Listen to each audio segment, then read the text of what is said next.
সীমান্তে একের পর এক পুশিন বিতর্কের মধ্যে এবার নতুন বার্তা দিল ভারত।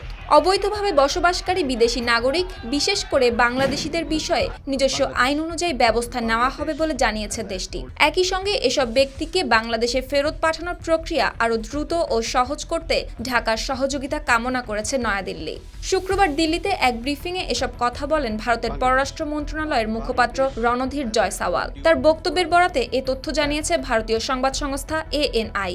রণধীর জয়সাওয়াল জানান, বাংলাদেশ সহ যেসব বিদেশি নাগরিক ভারতে অবৈধভাবে অবস্থান করছেন তাদের বিরুদ্ধে ব্যবস্থা নেওয়ার জন্য ভারতের নিজস্ব আইন রয়েছে এবং সেই আইন অনুযায়ী ব্যবস্থা নেওয়া হবে। আর অবৈধভাবে বসবাসকারীদের ফেরত পাঠানোর প্রক্রিয়া সম্পর্কে তিনি বলেন, এই বিষয়ে দুই দেশের মধ্যে একটি দ্বিপাক্ষীয় ব্যবস্থা চালু রয়েছে। এর আওতায় ভারত আগে সংশ্লিষ্ট ব্যক্তিদের তথ্য ও তালিকা বাংলাদেশ কর্তৃপক্ষের কাছে পাঠায়, যাতে তাদের নাগরিকত্ব যাচাই করা যায়। এরপর বাংলাদেশ সরকারের পক্ষ থেকে নাগরিকত্ব নিশ্চিত করার পর চূড়ান্তভাবে ফেরত পাঠানোর প্রক্রিয়া এগিয়ে নেওয়া হয়। কিন্তু ভারতে অবৈধভাবে চিহ্নিত হওয়া এমন বহু নাগরিকের পরিচয় যাচাইয়ের অনুরোধ বর্তমানে বাংলাদেশ সরকারের কাছে ঝুলে রয়েছে। তাই প্রক্রিয়াটি যত দ্রুত সম্ভব গতিশীল করা উচিত বলে আশা প্রকাশ করেছেন রণধীর জয়সাওয়াল।